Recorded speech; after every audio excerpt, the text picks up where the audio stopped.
자, 감가수정 한번 보도록 하겠습니다. 자, 감가수정은 아까 제조달 원가에서 감가 누계액을 뺀 거죠? 쉽게 얘기하면은.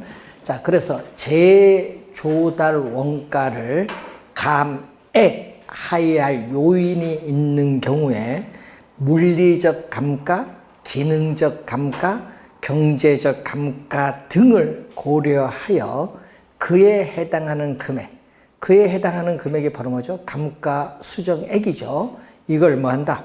공제를 합니다. 공제. 제조달 원가에서 공제 동그라미. 요거 우리가 2년 전에 요거 가산으로 출제해서 정답이었습니다. 말을 또 바꿨어요. 공제 뺀다는 얘기죠. 공제하여 또 기준 시점 밑줄. 신축 시점이 아니라 기준 시점에서의 대상 물건의 가액을 적정화하는 작업을 뭐라고 한다? 감가수정이다. 자, 여러분이 우리 아까 원가법 배웠을 때 적산 가액은 지금 아까 제조달 원가에서 뭘 한다?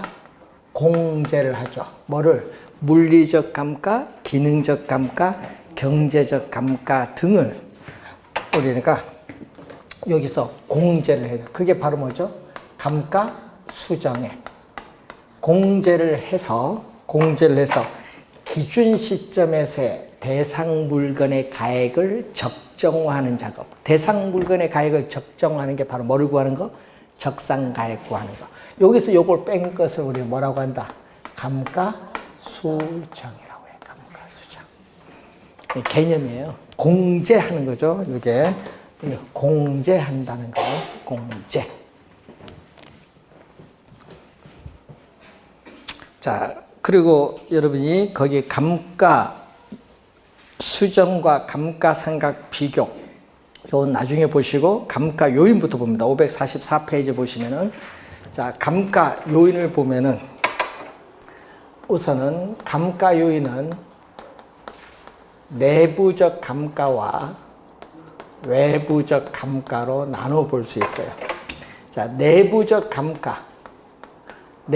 감가는 대상 물건 자체의 내부적 측면, 즉 기술적 측면에서 바라보는 거죠. 기술적 측면에서 바라보는 대상 물건 자체 내부에서 발생하는 감가 요인이에요. 자, 여기에는 두 가지가 있어요. 자, 여기에는 뭐가 있냐 하면은 물리적 감가 그리고 기능적 감가가 있어요. 자, 물리적 감가라는 것은 물리적인 상태의 변화로 인해서 부동산 가치에 손실을 가져옵니다. 자, 여러분이 우리 부동산 관리에서 배웠거든요. 뭐가 있냐? 부동산 풍우, 비바람, 풍우의 작용에 의해서 우리는 자연적인 작용이죠. 그래서 노후화가 진행된다든지 사용에 따른 소모나 마멸, 훼손, 화재로 인한 전소라든지 지진이나 홍수 등의 재해로 인해서 우리 손상을 입는 경우, 이런 경우는 물리적 감가예요. 그래서 이 물리적 감가는 여러분 앞에서 배웠듯이 무슨 원칙? 변동의 원칙과 관련이 있어요. 이 기능적 감가는 이 물리적 상태의 변화와는 별도, 이 물리적 상태의 변화는 별도로 무슨 측면? 우리가 이 기능적 측면에서 유용성이 감소함에 따르는 부동산 가치의 손실을 말해요. 자, 예를 들어서 뭐가 있어요? 우리는 형이 오래돼서 구식화, 설계의 불량, 설비 부족, 디자인, 외관이 악화가 된다. 또 부지와 건물이 어떻게 돼? 적응되지 못한다. 뭐 이런 건데, 이런 기능적 감가로서 내부 구성 요소 간의 결합에 있어서 균형에 위배되는 균형의 원칙과 관련이 있어요. 자, 이번 내부가 아니에요. 대상 물건 자체의 내부적 요인과 관계없이 무슨 요인? 외부적 요인에서 발생하는 감가의 대표적인 게 뭐다? 경제적 감가예요. 그럼 경제적 감가는 예를 들어서 부동산이 속한 지역의 외부 환경에 적합하지 못한다. 공업지역에 주택이 있으면 주택가격 하락을 해요. 경제적 감가예요. 또 대상부동산의 시장성이 감퇴한다. 이러면 대상부동산이 시장에서 매매 임대될 가능성이 점점 줄어들어요. 그럼 부동산 가치는 하락을 하죠. 또 부동산에 속해 있는 지역, 인근 지역이 쇠퇴한다. 그럼 부동산 가격도 하락을 해요. 경제적 감가. 외부 환경에 적합하지 못해서 발생하죠. 무슨 원칙? 적합의 원칙과 관리죠. 또 학자에 따라서는 또 법률적 감가도 포함시키기도 하죠. 자, 부동산 소유권이 불안전한다든지,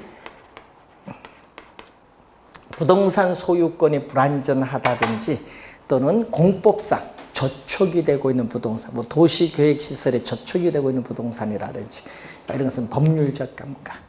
네, 자, 이러한 감가 요인을 우선 한번 확인을 해본 겁니다. 자, 그러면은 이 감가 요인을 우선 확인을 해봤는데, 이 평가. 우리는 감정 평가에서의 감가 수정의 개념과 기업의 회계 이론에서의 감가 상각 비교하는 거기에 표가 나와 있죠. 자, 목적은 뭐죠? 목적은 요거죠. 감가 수정의 목적은 요거, 적상가액. 이 기준 시점에서의 대상 물건의 적정한 가액, 적상가액을 구하는 것을 목적으로 해요. 근데 감가상각은 1년, 회계기간이죠. 회계기간 1년 동안 손익계산, 비용 배분 시에 투자한 자본의 안전한 회수와 유지를 목적으로 해요. 예? 자, 그런데 문제는 이 기준이 있거든요. 이 기준을 잘 봐야 되는데, 우선 감가수정은 뭐를 기준하냐 하면요, 재조달 원가를 기준해요. 그리고 감가상각은 취득 가격을 기준합니다. 우선 이 기준이 또 지문상에 또 자주 보이죠. 자, 그리고 여러분이 감가수정은 뭐를 하냐면 경제적 내용연수죠. 자, 우리 부동산 관리에서 배웠죠. 이 상가 부동산들에 있어서 경제 수익이 발생하리라고 예상 가능한 기간. 이런 물리적 내용연수가 아닙니다. 이런 물리적 내용연수가 아니라 뭐를 기준한다? 이 경제적 내용연수를 기준해요. 그래서 남아있는 장래, 여러분 장래 보존 연수 또는 잔존 내용 연수, 또는 우리 잔존 내용 연수라고도 하거든요. 잔존, 남아있는, 자, 여러분 남아있는 잔존 내용 연수 또는 장래 보존 연수라고도 해요. 요걸 우리가 중시를 해요. 그런데 감가상각은 우리가 뭐죠? 세법상에 우리가 있는 법에 정해진 법적 내용 연수를 기준해서 준공해서 몇 년 지났느냐, 준공해서 몇 년 지났느냐, 경과한 연수를 중시를 합니다. 경과한 연수. 자, 그리고 뭐를 가져오죠? 우리는 감가 요인을 보게 되면은 감가수정은 지금 요 왼쪽에서 배웠죠? 물리적 감가 요인, 기능적 감가 요인, 경제적 감가 요인 모두 고려하는데, 감가상각은 기술적 측면에서의 뭐만, 물리적, 기능적 감가만 고려하고 외부적 감가인 경제적 감가는 고려하지 않는다. 자, 여러분의 감정평가사가 평가 대상 물건을 직접 관찰해서 구하는 관찰감가법, 우리가 인정을 하면은 감가수정, 인정하지 않으면은 감가상각이에요. 요 내용이 제일 많이 나오죠. 그래서 감가수정은요, 대상은 뭐가냐, 상각자산, 뭐 건물 등의 상각자산이나 비상각자산인 토지인 조성지 매립지에도 적용할 수 있지만은 감가상각은 항상 상각자산만 적용이 가능해요. 비상각자산인 토지는 적용할 수 없어요. 요 내용이 제일 많이 나오니까 좀 주의해두고, 요거 이해도 좀 많은데, 우선 요 기본적인 개념, 요 세 가지는 시험에 우선 요 기준과 이건 좀 자주 나오니까 확인 좀 해두셔야 되겠습니다.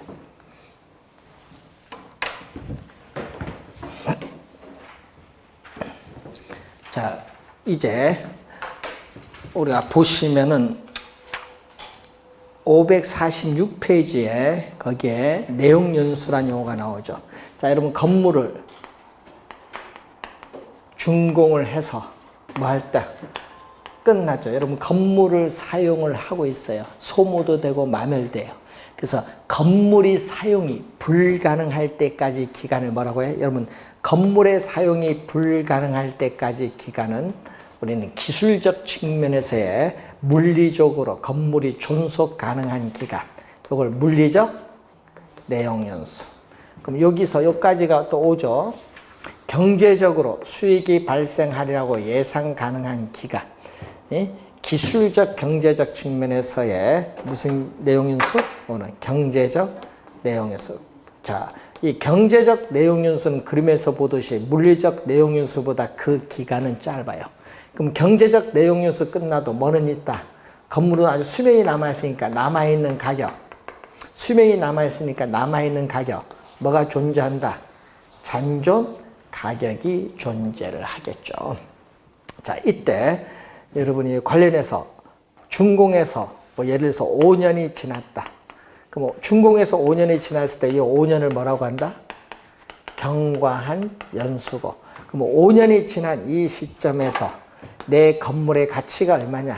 얼마? 요거는 기준 시점. 감정평가액을 결정하는 기준이 되는 날짜고, 이 기준 시점에서부터 경제적 내용연수 끝날 때까지 이 기간을 우리는 경제적 생략해서 그냥 잔존 내용연수. 그래서 여러분 경과연수는 감가상각이 중시하고요. 감가수는 뭐를? 잔존 내용연수를 중시하는 거예요. 그걸 보시면 이런 형태가 되는데, 그래서 여러분이 내용연수의 조정을 보면요, 이 내용연수를 조정할 수 있는데, 이 부동산은 개별성의 특성으로 인해서 감가도 개별성이 나타나요. 이런 부동산의 유지나 개량, 보존의 상태에 따라서 감가가 다 달라요. 감가에 있어서 개별성이 우선 또 작용을 합니다. 그래서 유효 경과연수라든지 잔존 내용연수를 고려해서 내용연수를 조정할 필요가 있어요. 여러분 건물의 여러분 관리를 잘 하면요 수명이 더 연장이 되잖아요. 내용연수를 조정할 필요성이 있습니다. 자, 그럼 시험 문제는 최근에 계속 출제가 되는 내용이죠.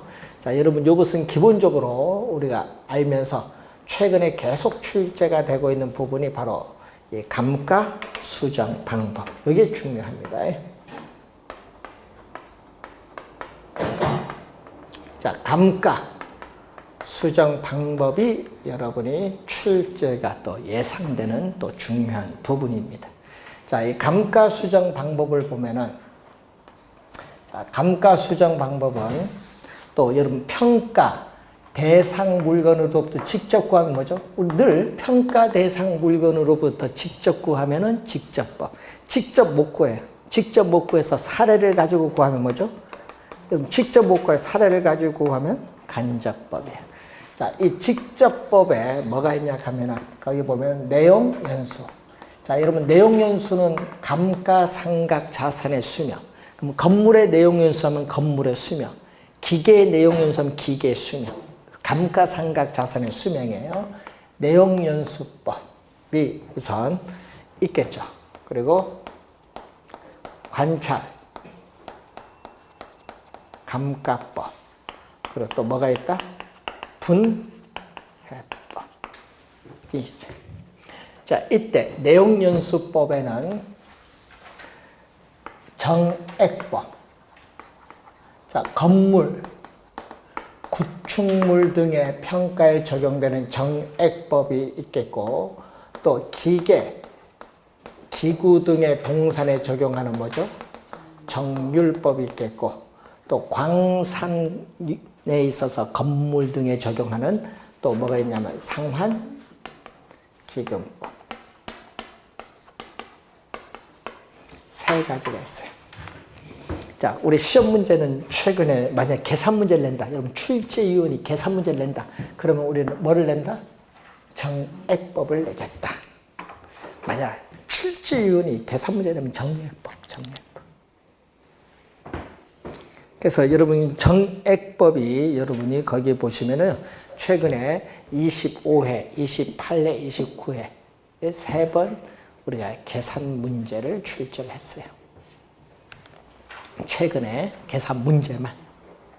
자, 정액법, 정액이죠. 일정한 금액. 여러분 일정한 금액이에요.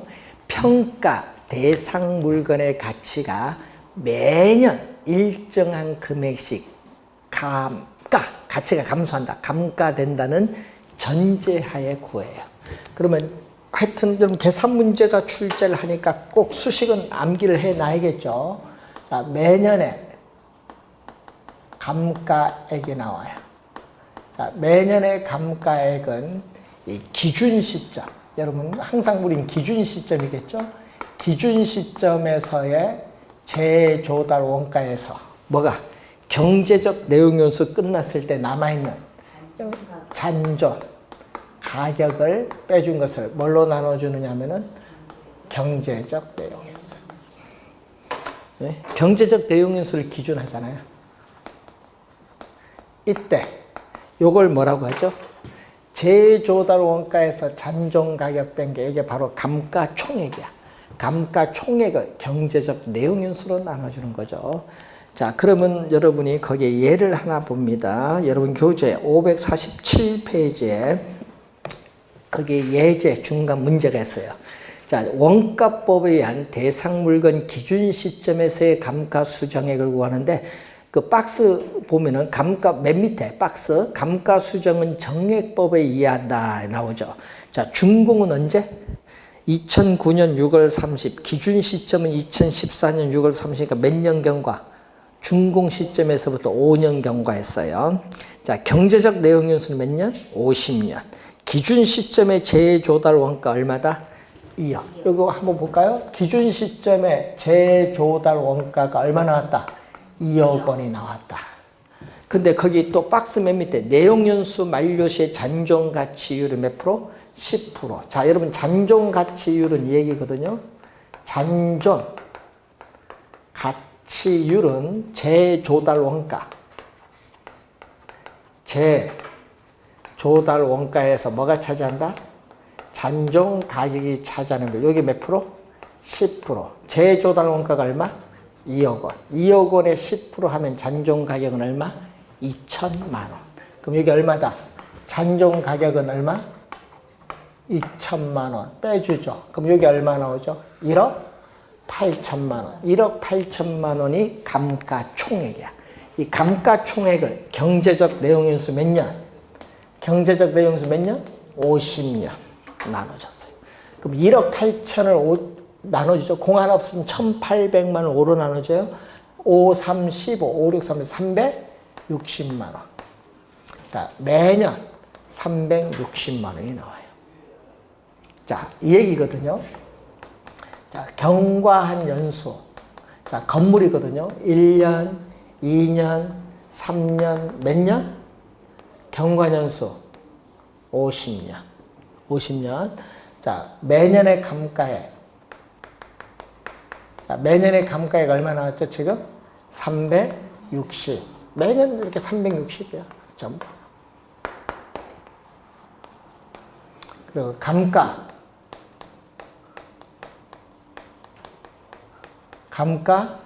누계액. 누계는 어쩌? 요거에다가 더해주면 돼요. 얼마? 720. 또 더해주면 얼마? 1080. 이렇게 계속 다 더해주면 돼. 누계는. 맨 마지막 더해주면 얼마? 1억.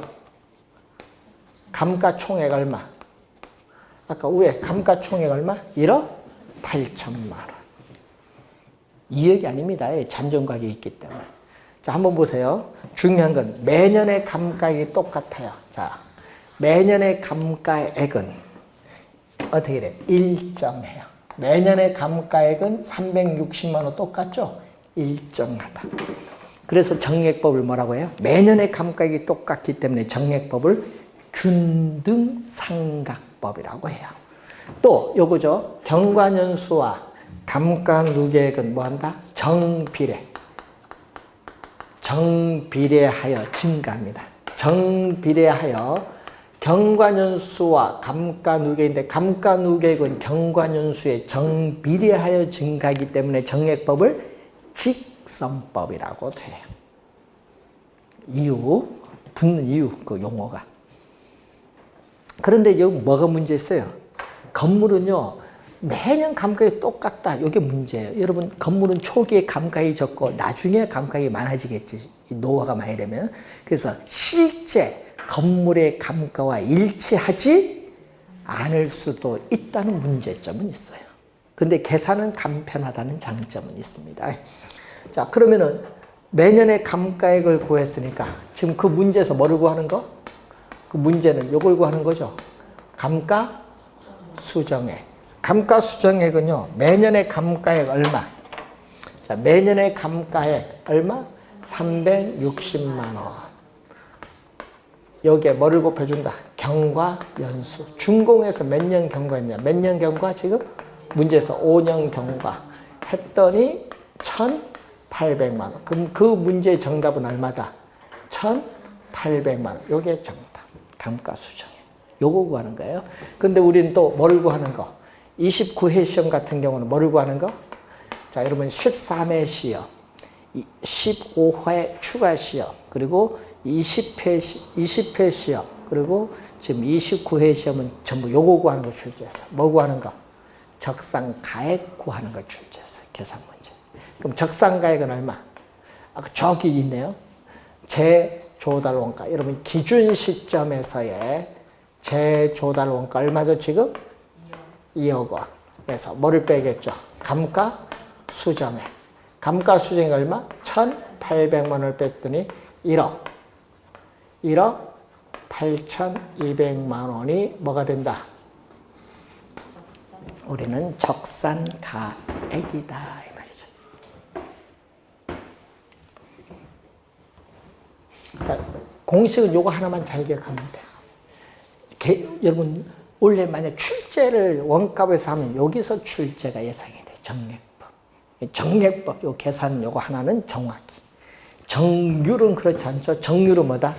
일정한 비율이에요. 대상 물건의 가치가 매년 뭘로? 일정한 비율로 감가된다는 전제하에 구합니다. 예? 그럼 여기는 자 여기는 뭐가? 매년의 감가율이 일정하다. 여기는 뭐가 일정하다? 매년의 감가율이 일정하다. 정률, 여러분 정률이 매년의 감가율이거든요. 여기에 일정해. 매년의 감가액이 아니라 매년의 감가율이 정률로서 이게 일정하다. 자, 예를 들어서 여러분 기계 취득을 했어요. 자, 기계 신규. 자, 이 기계에 있어서 신규 취득 가격이 1억 원이다. 예? 1억 원. 예를 들어서 매년에 감가율, 자, 매년에 감가율 몇 프로? 10%다. 자, 그러면 매년에 감가율 10%다. 자, 그러면 한번 어떻게 나오죠? 경과, 연수, 1년, 2년 이렇게 가겠죠. 1년, 2년, 3년 이렇게 갑니다. 그럼 매년에 감가액은 기계 1억 사왔는데 1년 지나면 사용을 하겠네요. 몇 프로 감가? 1억에 10%. 10%니까 얼마? 1,000만 원이 감가가 돼. 그러면은 미상각금액 얼마? 전년도 말 미상각금액. 남아있는 게 1억에서 1,000만 원 상각됐으니까 1,000만 원 빼면 얼마 나오죠? 9,000만 원. 그럼 1년 지난 기계는요, 9,000만 원 가격이에요. 다시 9,000만 원 사용하면 1년 지나면 몇 프로? 9,000만 원 10%. 900만 원. 그럼 9,000만 원에서 900 상각 빼면 얼마 나온다? 8,100만 원. 2년 지나면 8,100만 원. 자, 여러분이 요거 3년 전에 요 금액 얼마냐? 이런 걸 구하는 것도 출제했어.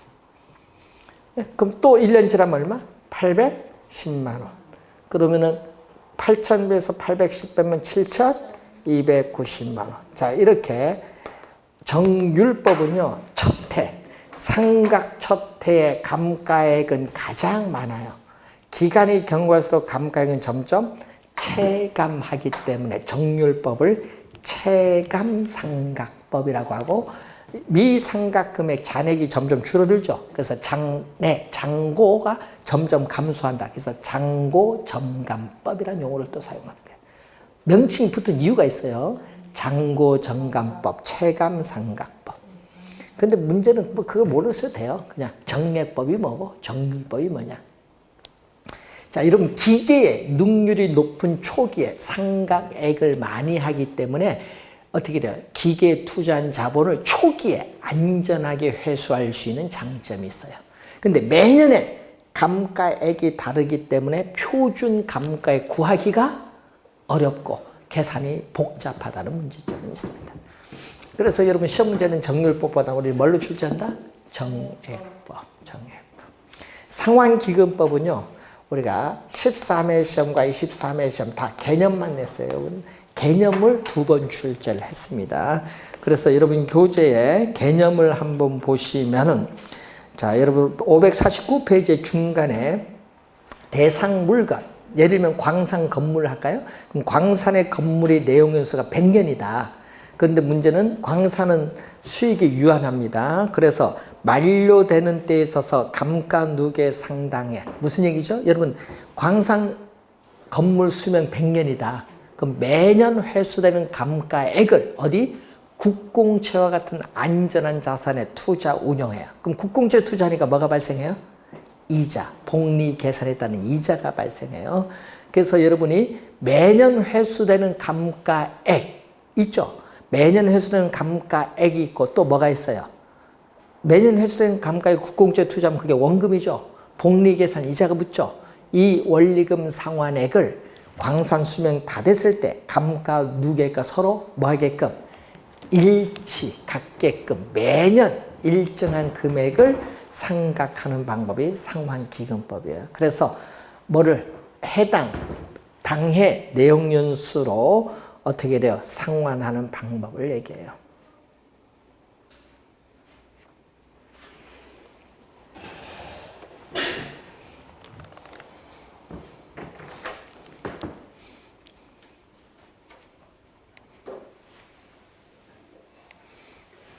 자, 그래서 상환기금법 그 개념을 우리는 2번 출제했어요. 그 지문이죠. 그 지문 주어지고 여기 무슨 방법이냐? 상환기금법 정답 2번 개념. 계산 문제는 출제 안 합니다. 계산 문제는 여러분 항상 정액법만 잘 확인해 두시면 되겠습니다. 자, 관찰감가법이 나오는데 이것은요, 관찰 누가 관찰하는 거예요? 예? 감정평가사. 자, 감정평가사가 평가 대상 물건을 직접 관찰해요. 그럼 직접 관찰해서 감가 요인과 감가액을 구하는 방법에 직접 관찰한다. 그럼 장점은 뭐죠? 직접 관찰하는데 뭐 개별적인 상태를 세밀하게 관찰해서 감가 요인과 감가액에 반영할 수 있는 장점은 있어요. 그런데 뭐가 문제죠? 외부 관찰하는데 밖에 외부에서 관찰하기 어려운 안에 있는 거죠. 기술적 측면, 뭐 물리적, 기능적 감가입니다. 이 기술적 측면의 하자는 외부에서 관찰하기 때문에 놓치기 쉬운 단점이 있고요. 또 감정평가사의 이 경험이나 능력에 좌우되다 보니까 객관적이 아니야. 뭐다? 주관적이라는 또 문제점이 있어요. 주관적. 그런 점은 문제죠.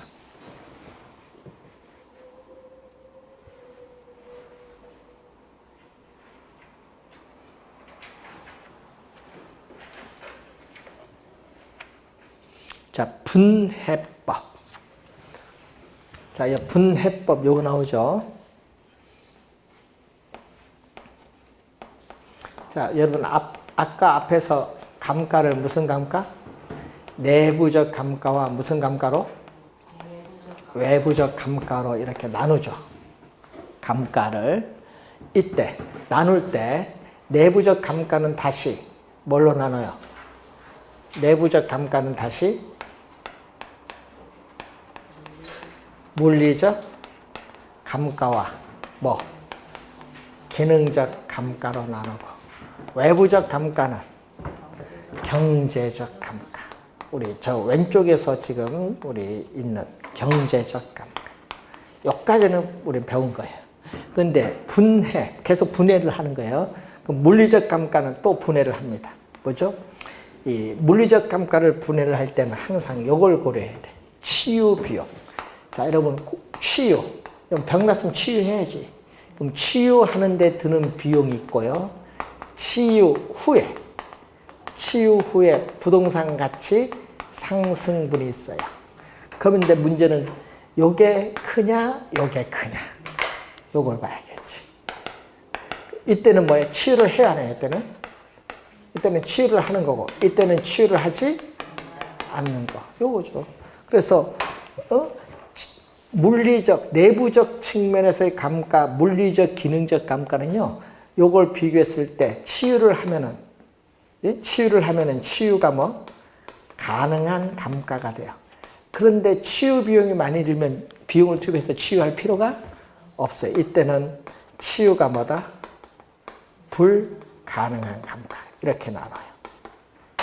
또 기능적 감가도 또 나눠. 자, 기능적 측면에서 효용이 감소함에 따라 부동산 가치에 손실이 발생한다. 그럼 여기서 뭐 비용을 투입해서 계량한다. 뭐 이런 걸 따야겠죠.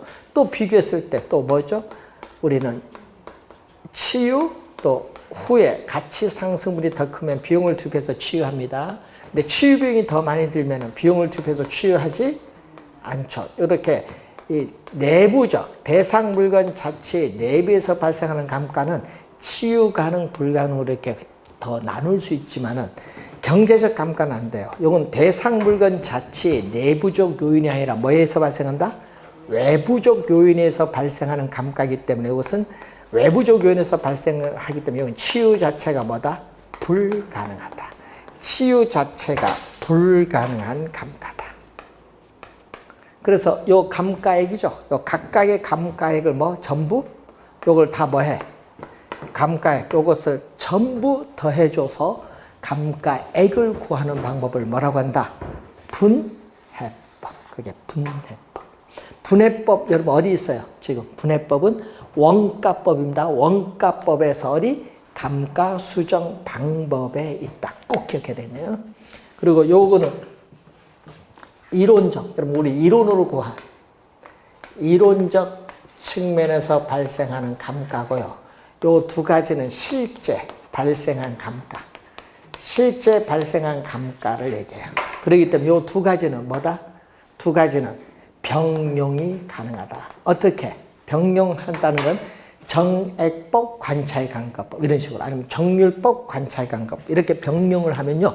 좀 더 정확하게 감가액을 추계할 수 있다. 이런 얘기죠. 병용이 가능하다.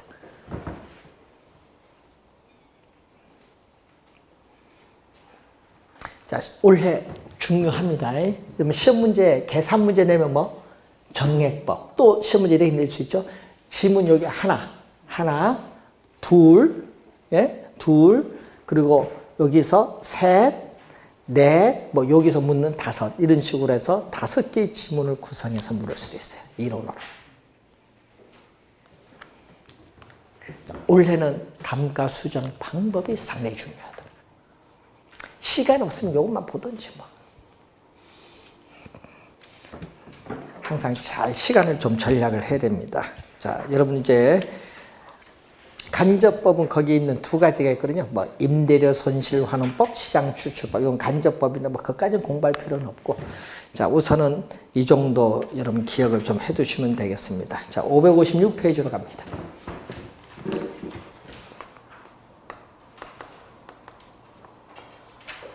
자, 어느 정도의 가격으로 거래되고 있느냐. 시장성의 원리를 근거로 해서 나타나는 비교 방식입니다. 자, 비교 방식에서 거기에 뭐가 나오죠? 거래 사례 비교법.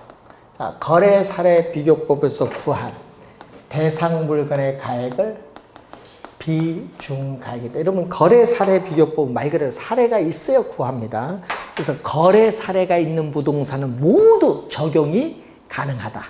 근데 학교, 공항, 사찰들과 같이 거래 사례가 거의 없는 부동산은 적용하기가 어렵지. 그런 건 어려워요. 거래 사례가 있는 부동산은 모두 적용하는데 사례는 시장에 있잖아요. 그래서 시장에서 사례를 수집해서 구하기 때문에 현실성이 있다. 그리고 감정평가의 3방식 중 거래 사례 비교법이 가장 중추적인 역할을 담당한다. 우리나라에서. 이게 제일 많이 사용한다. 그렇기 때문에 여러분도 거래 사례 비교법 우리 그 법원 경매물건이나 공매물건 이렇게 나올 때 보면요. 그걸 서류 볼 때 뭘로 평가했는지 그걸 확인해 볼 필요가 있어요. 자, 우선 비중가액인데, 자, 거기 뭐가 나오죠? 대상 물건. 평가 대상 물건입니다. 대상 물건과 가치 형성 요인이 같거나 비슷한, 어떻게 돼요? 거래 사례와 비교하여. 거래 사례와 비교하니까 거래 사례에 뭐가 나온다? 가액이 나오겠지. 거래 사례 금액 얼마냐? 거래 사례와 비교하여 대상 물건의 현재 상황, 현황에 맞게 뭐가 들어오죠? 현황에 맞게 사정 보정, 시적 수정, 가치 형성 요인, 비교 등이 들어가요. 면적 같은 것도 있으니까 비교 등의 과정을 거쳐 대상 물건의 가액을 산정하는 감정평가 방법을 거래 사례 비교법이라고 한다. 근데 시험 문제에 또 뭘 출제한 줄 아세요? 26회 시험 요 네모 안에 들어갈 만 무엇입니까? 출제해서. 사정 보정이죠. 개념을 묻는 거죠. 이때 가치 형성 요인 비교, 여기에는 뭐가 있냐? 가치 형성 요인 비교, 여기는 지역 요인 비교, 개별 요인 비교. 면적이 등 있잖아요. 면적이 다르면 면적까지 비교해 주면 되죠.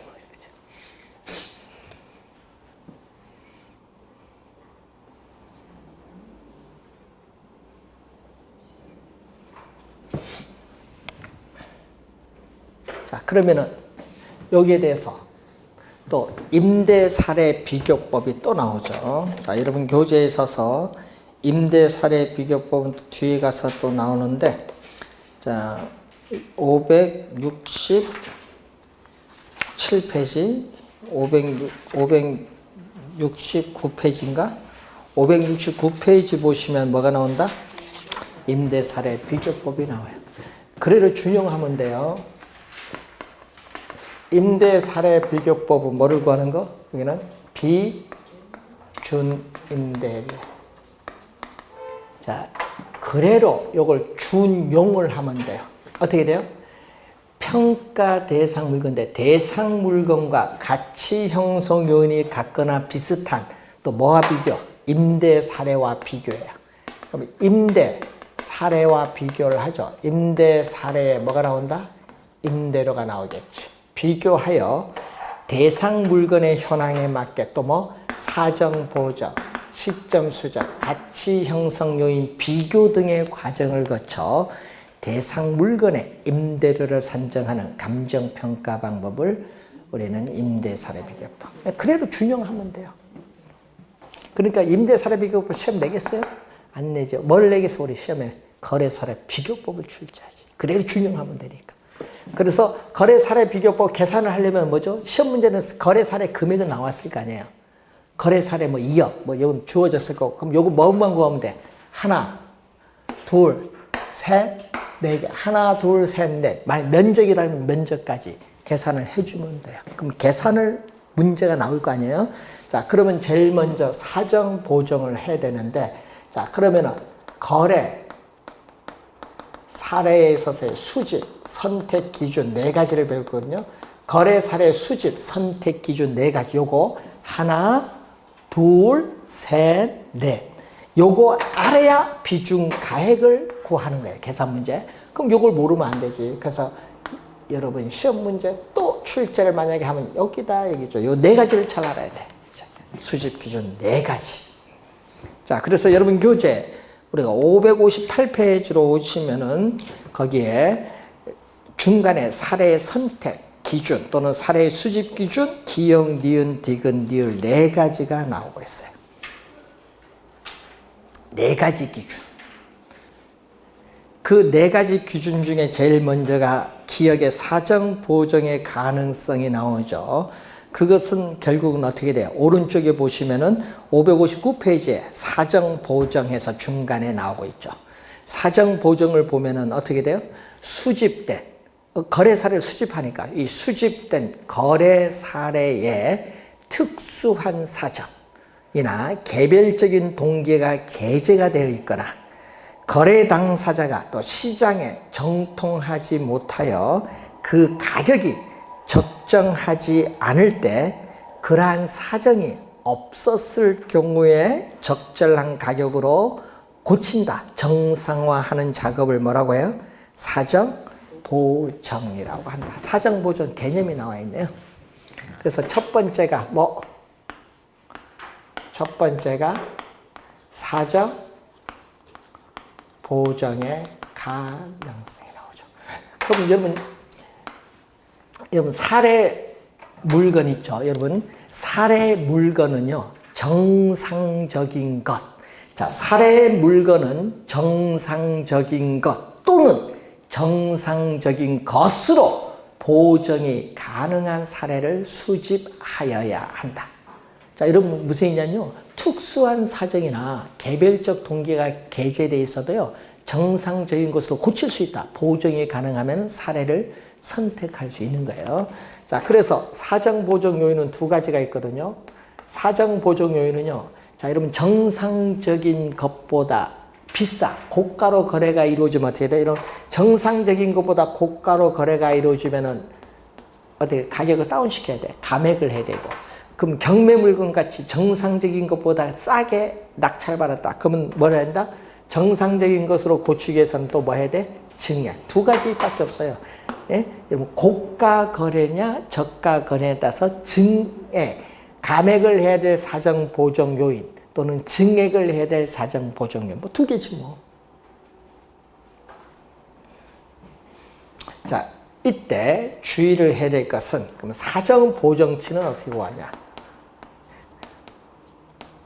자, 사정 보정치는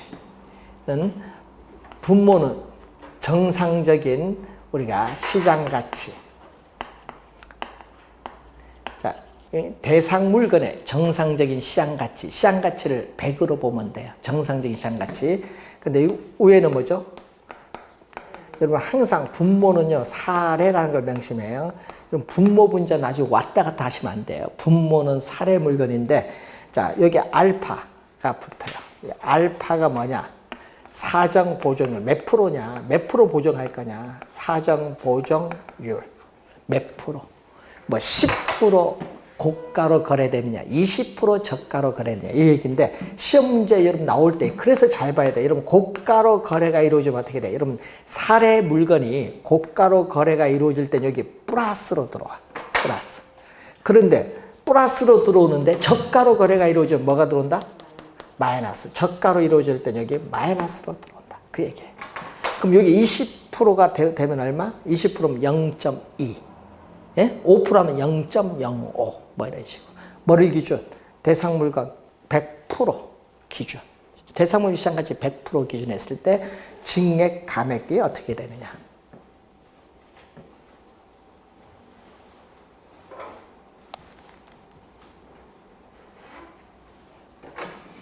자, 그런 내용을 우선 하나 확인을 해 보시면 되겠습니다. 자, 여러분 예제 하나 볼까요? 자, 여러분 교재 560페이지에 그 사례 한번 봅니다. 자, 대지 면적 800제곱미터의 나치를 얼마에? 8억 6천만 원에 구입을 하였으나 이것은 인근 유사 규모의 표준 핵지보다 뭘로? 고가로 매입. 고가의 동그라미. 고가로 매입됐네요. 표준 핵지 시장 가치는 얼마? 표준적인 핵지 시장 가치는 제곱미터당 100만 원 조사를 했다. 이 경우에 사정보정치는 얼마냐? 얼마 찍어? 8억 6천만 원이죠. 자, 8억 6천만 원이에요. 자, 여기에 8억 6천만 원에 우리가 8억 6천만 원인데 여기에 뭐를 했어요? 사정 보정을 했겠죠. 네, 8억 6천만 원에 있어서